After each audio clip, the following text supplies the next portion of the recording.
வணக்கம் நண்பர்களே. இந்தியாவில் இருக்கக்கூடிய பிரைவேட், லார்ஜ் ஸ்கேல், கார்ப்பரேட் நிறுவனங்களை பற்றி நம்ம இந்த வீடியோவில் டிஸ்கஸ் பண்ண போகிறோம். இந்தியாவில் ரெகுலராக இந்த பிரைவேட் கார்ப்பரேட் கம்பெனிஸ் பற்றி மீடியாவில் டிஸ்கஸ் பண்ணுவாங்க, டிபேட் பண்ணுவாங்க. இந்த கார்ப்பரேட் நிறுவனங்களை ஹெவியாக கிரிட்டிசைஸ் பண்ணுறவங்க இந்தியாவில் நிறைய பேர் இருக்காங்க.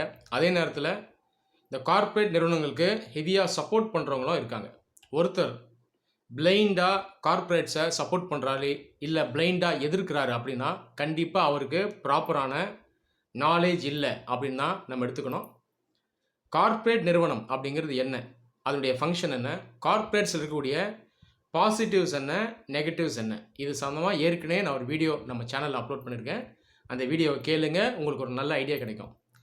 நிறைய பேர் என்ன நினைக்கிறாங்க அப்படின்னா ப்ரைவேட் செக்டர் மட்டும்தான் கார்ப்பரேட் கம்பெனிஸ் நடத்த முடியும்னு நினைக்கிறாங்க. அது உண்மை கிடையாது. சொல்லப்போனால் கவர்மெண்ட்டும் கார்ப்பரேட்ஸ் வச்சுருக்காங்க.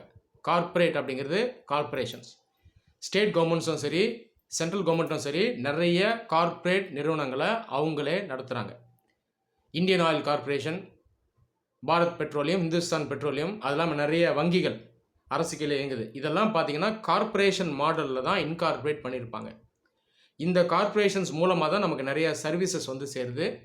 இதை நம்ம கவனிக்கணும்.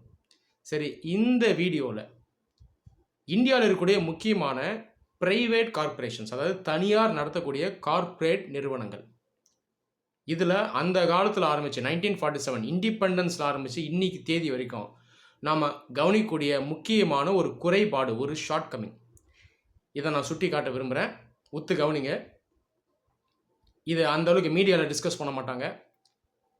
எந்த ஒரு இடத்துல இந்த ப்ரைவேட் கார்ப்பரேட் நிறுவனங்கள் செய்ய வேண்டிய ஒன்றை செய்யாமல் இருக்காங்க அப்படிங்கிறத நம்ம பார்க்கலாம். ஜென்ரலாக இந்த ப்ரைவேட் கார்ப்பரேஷன்ஸ் நிறைய கம்ப்ளைண்ட்ஸ் வைப்பாங்க கவர்மெண்ட்டுக்கு எதிராக. உதாரணத்துக்கு ஊழல் அதிகமாக இருக்குது, கவர்மெண்ட்டில் டிரான்ஸ்பரன்சி இல்லை, எங்களால் ஈஸியாக இன்வெஸ்ட்மெண்ட் கொண்டு வர முடியல, அப்படி கொண்டு வந்தால் ரெட் டேப் ஹெவியாக இருக்குது, நிறைய ப்ரொசீஜர்ஸ் வச்சுருக்கீங்க, அது இல்லாமல் இந்தியாவில் இன்ஃப்ராஸ்ட்ரக்சர் பெட்டராக இல்லை, ஐடி இன்ஃப்ராஸ்ட்ரக்சர் பெட்டராக இல்லை, இதெல்லாம் சொல்லுவாங்க. இதெல்லாம் பல இடத்துல உண்மை தான், இல்லைன்னு சொல்லலை. ஆனால் அந்த ப்ரைவேட் கார்ப்பரேட் நிறுவனங்கள் பண்ணக்கூடிய மிகப்பெரிய தப்பு, இதை இவங்க ஒத்துக்கிறாங்களா, இதை நம்ம பார்க்கலாம். நீங்கள் இந்தியாவையும் இந்த டெவலப்டு வேர்ல்டு, மெயினாக அந்த யூரோப்பில் இருக்கக்கூடிய நாடுகள், அது இல்லாமல் அமெரிக்கா, கனடா போன்ற நாடுகள், இதை கம்பேர் பண்ணிங்கன்னா ஒரு மிகப்பெரிய வித்தியாசத்தை உங்களால் கவனிக்க முடியும். நீங்கள் இந்த டெவலப்டு வெஸ்டர்ன் கண்ட்ரிஸ் அவங்களுடைய எக்கனாமிக் டெவலப்மெண்ட் எப்படி இருந்தது அப்படின்னு பார்த்தீங்கன்னா, முதல்ல அக்ரிகல்ச்சர், வேளாண்மை, அப்புறம் செகண்டரி செக்டர், அதாவது இண்டஸ்ட்ரி, இதில் மெயினாக மேனுஃபேக்சரிங் வரும், உற்பத்தி பண்ணுறது இதில் வரும். மூன்றாவது சர்வீஸ் செக்டர், அதாவது tertiary sector, primary, secondary, tertiary, இப்படி தான் அவங்க நகர்ந்து போயிருப்பாங்க. France, Britain, America, Germany, Italy, எல்லா நாடுகளும் கிட்டத்தட்ட இந்த பேட்டர்ன் தான். நீங்கள் ஜப்பானையும் அதில் சேர்த்துக்கலாம். அப்போ முதல்ல வேளாண்மையை ஸ்ட்ரெங்தன் பண்ணுவாங்க, அப்புறம் உற்பத்தி பண்ணுவாங்க, அப்புறம் தான் சர்வீசஸ் போவாங்க. புரியுதுங்களா? இன்னைக்கு தேதியில் பார்த்தீங்கன்னா சர்வீஸில் கான்ட்ரிபியூஷன் அங்கே அதிகமாக இருக்கலாம். ஆனால் இந்த பாதையை நம்ம கவனிக்கணும். இந்த மாதிரி பாதையில் வந்ததுனால தான் அந்த நாடுகள்லாம் ஒரு காலத்தில் வல்லரசாக இருந்தது. இராணுவம் பார்த்தீங்கன்னா ரொம்ப ஸ்ட்ராங்காக வச்சுருந்தாங்க, மற்ற நாடுகளை அவங்க ஆட்சி பண்ணாங்க. இப்போ இந்தியா போன்ற டெவலப்பிங் கண்ட்ரீஸ்க்கு நம்ம வந்தோம்னா ஏற்கனவே ஏகாதிபத்தியத்துக்கு கீழே இருந்ததுனால நம்மளால் இந்த பேட்டர்னில் வளர முடியல. அன்ஃபார்ச்சுனேட்டாக அக்ரிகல்ச்சர் தான் எக்கனாமியில் மெயின் பேஸாக இருந்தது. அதுக்கப்புறம் திடீர்னு நம்ம என்ன பண்ணிட்டோம்னா, இந்த மேனுஃபேக்சரிங், அந்த உற்பத்தி இருக்கு இல்லையா, செகண்டரி செக்டர், இதுக்கு அந்தளவுக்கு கவனம் செலுத்தாமல் டைரெக்டாக சர்வீசஸ் செக்டருக்கு ஜம்ப் பண்ணிட்டோம். மெயினாக இது 1991 எல்பிஜி இந்த காலகட்டத்தில் நடந்தது. அதுக்கு முன்னாடி இருந்தே இந்த 3 செக்டர்ஸும் இருக்குது. ஆனால் அந்த முக்கியத்துவம் பற்றி பார்க்கும்போது 1991 directly we jumped from agriculture to services. அப்போது அந்த இண்டஸ்ட்ரி இருக்கு இல்லையா, நடுவில் மேனுஃபேக்சரிங், அதை பெருசாக நம்ம கவனம் செலுத்தலை. இன்னைக்கு தேதியில் அதுக்கு அதிகமாக கவனம் செலுத்துகிறோம். உதாரணத்துக்கு இந்த மேக் இன் இண்டியா ஸ்கீம் மூலமாக நம்ம பண்ணிகிட்டு இருக்கோம். அப்போ இன்னும் அந்த நடுவில் இருக்கக்கூடிய அந்த பற்றாக்குறைன்றது இருந்துகிட்டு இருக்கு. ஆனால் ஒத்து பார்த்தீங்கன்னா அந்த நடுவில் இருக்கக்கூடிய செக்டர் தான் ஒரு நாட்டினுடைய வளர்ச்சிக்கும் அந்த நாடு வல்லரசு ஆகிறதுக்கும் ஹெல்ப் பண்ணும். இந்த இண்டஸ்ட்ரியல் செக்டர் இருக்கு இல்லையா, செகண்டரி செக்டர், அதுக்குள்ளே நான் சொன்னது போல் மேனுஃபேக்சரிங் இருக்கும். இதெல்லாம் அந்த மேற்கத்திய நாடுகள் அந்த காலத்திலேயே ஸ்ட்ராங் ஆகினாங்க, ரிசர்ச் பண்ணாங்க, ஆராய்ச்சி பண்ணாங்க. அந்த ஆராய்ச்சி அப்படியே மார்க்கெட்டு கொண்டு வந்தாங்க, கூட்ஸை நிறையா ப்ரொடியூஸ் பண்ணாங்க, மற்ற நாடுகளுக்கு விற்றாங்க, அதில் நிறைய சம்பாதிச்சாங்க. அதில் பணத்தை எடுத்து அவங்க நாட்டினுடைய முன்னேற்றத்துக்கு யூஸ் பண்ணாங்க. எல்லாத்துக்கு மேலே இந்த மேனுஃபேக்சரிங் செக்டர் அவங்க நாட்டினுடைய இராணுவத்தை பில்டு பண்ணுறதுக்கு ஹெல்ப் பண்ணுச்சு. அன்ஃபார்ச்சுனேட்டாக இதில் நம்ம கோட்டை விட்டுட்டோம். அதனால தான் இன்றைக்கி தேதியிலையும் இந்த வெளிநாடுகள்லேருந்து வெப்பன்ஸ் எல்லாம் வாங்கிட்டு இருக்கோம். ரஃபேல் ஜெட் ஆகட்டும், மற்ற கன்ஸ் ஆகட்டும், மற்ற ஆர்ட்டிலரி ஆகட்டும், இந்த மாதிரி ஒரு நிலைமை இருக்குது. ஆனால் இப்போதைக்கு நாம் இந்த மேனுஃபேக்சரிங் செக்டரில் கான்சன்ட்ரேட் பண்ணிட்டு வரோம். வெஸ்டர்ன் கண்ட்ரீஸில் இருக்க நிறுவனங்களை நீங்கள் பாருங்கள், ஒரு கிளியர் பேட்டர்ன் இருக்கும். அங்கே வந்து வளர்ச்சியை முன்னெடுத்தது எல்லாம் மெயினாக அந்த manufacturing companies, automobile, electronics, heavy electricals, இந்த மாதிரி செக்டர்ஸில் அந்த காலத்தில் இருந்தே ஒர்க் பண்ணவங்க.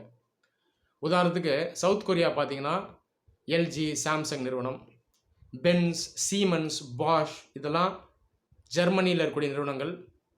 அதே போல் ஜப்பானில் நிறைய நிறுவனங்கள் இருக்குது, அமெரிக்காவில் நிறுவனங்கள் இருக்குது, போயிங், ஏர்பஸ், இவங்கெல்லாம் ஏரோப்ளேன் பண்ணாங்க அந்த காலத்தில். இந்த மாதிரி மேனுஃபேக்சரிங் செக்டர் தான் முதல்ல வளர்ச்சிக்கான அந்த முயற்சியில் ஈடுபடுவாங்க. ஆனால் இந்தியாவுக்குள்ளே நீங்கள் பாருங்கள், இனி தேதியில் இருக்கக்கூடிய ப்ரைவேட் கார்பரேஷன்ஸ், இதில் பார்த்தீங்கன்னா பெரும்பாலும் இவங்க எங்கே இருப்பாங்கன்னா மேனுஃபேக்சரிங்கில் இருக்க மாட்டாங்க. அப்படி இருந்தாலும் லோ எண்டு மேனுஃபேக்சரிங்கில் தான் இருப்பாங்க, ஹை எண்டு மேனுஃபேக்சரிங்கில் இருக்க மாட்டாங்க. உதாரணத்துக்கு டெக்ஸ்டைல்ஸ், அதுவும் மேனுஃபேக்சரிங் தான், ஆனால் அது ஹை எண்டு கிடையாது. அதே போல் பேசிக் மேனுஃபேக்சரிங், அயன் ஓர் எடுக்கிறது, ஸ்டீலாக மாற்றுறது, இந்த மாதிரி கேபிட்டல் கூட்ஸில் தான் இருப்பாங்களே தவிர ஹை எண்டு கூட்ஸில் அந்தளவுக்கு இருக்க மாட்டாங்க. ஆட்டோமொபைல்ஸ், எலக்ட்ரானிக்ஸ், இதில் அந்தளவுக்கு இருக்க மாட்டாங்க. இதுலேயும் இருக்கக்கூடிய நிறுவனங்கள் இருக்குது. ஆனால் இவங்க பண்ணக்கூடிய அந்த ப்ராடக்ட்ஸ், அதனுடைய குவாலிட்டி ஆகட்டும், அவங்க செய்யக்கூடிய ரிசர்ச் ஆகட்டும், அந்தளவுக்கு பிரமாதமாக இருக்காது, வேர்ல்ட் கிளாஸாக இருக்காது. அன்ஃபார்ச்சுனேட்டாக சிம்பிள் எக்ஸாம்பிள் சொல்கிறேன் பாருங்கள். இந்தியாவில் இருக்கக்கூடிய முக்கியமான ப்ரைவேட் கார்ப்பரேட் நிறுவனங்கள், அவங்க ஏர்ன் பண்ணுற ரெவன்யூ வச்சு நீங்கள் பார்த்தீங்கன்னா முக்கியமான நிறுவனங்கள் என்னெல்லாம் வரும்? ரிலையன்ஸ் வரும், ஏர்டெல் வரும், அது இல்லாமல் மஹிந்திரா வரும், இன்ஃபோசிஸ், டிசிஎஸ், இந்த மாதிரி வரும். ஆமாவா இல்லையா?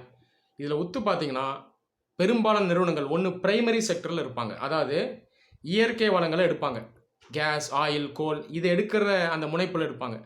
இன்னொரு பக்கம் பார்த்தீங்கன்னா சர்வீஸ் செக்டர், இந்த டிசிஎஸ், இன்ஃபோசிஸ், இவங்கெல்லாம் மனித வளத்தை வச்சு சர்வீஸ் மட்டும் ஆஃபர் பண்ணுவாங்க. இது ரெண்டுலேயும் பார்த்தீங்கன்னா ரிஸ்க் கம்பேரிட்டிவாக கம்மி. அந்தளவுக்கு ரிசர்ச் பண்ணுறதுக்கு பணத்தை போட வேண்டிய அவசியம் இல்லை.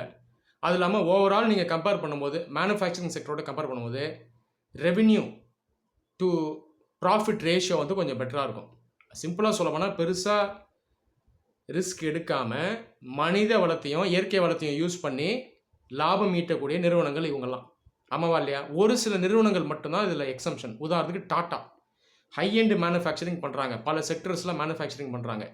ஜேஎஸ்டபிள்யூ ஸ்டீல் மேனுஃபேக்சரிங் பண்ணுறாங்க. இந்த மாதிரி நிறுவனங்களும் இருக்காங்க. ஆனால் மற்ற நிறுவனங்கள்லாம் பெரும்பாலும் லோ எண்டில் தான் இருக்காங்க. ஆட்டோமொபைல் கம்பெனிஸ் கொஞ்சம் ஹை எண்டு தான், நம்ம ஒத்துக்கலாம். மாருதி, மஹிந்திரா, அசோக் லேலண்ட், இதெல்லாம் ஒத்துக்கலாமே தவிர பெரும்பாலும் ஹை எண்டு மேனுஃபேக்சரிங்கில் இன்றைக்கி தேதி வரைக்கும் நாம் ஃபோக்கஸ் பண்ணுறதில்ல. ஐடி செக்டர் கூட பார்த்தீங்கன்னா ஐடியில் சர்வீஸ் தான் ஆஃபர் பண்ணுறோமே தவிர இந்த எலக்ட்ரானிக் ஹார்ட்வேர் மேனுஃபேக்சரிங்கில் அந்தளவுக்கு நம்ம ஈடுபடுறதில்லை. இதுதான் உண்மை.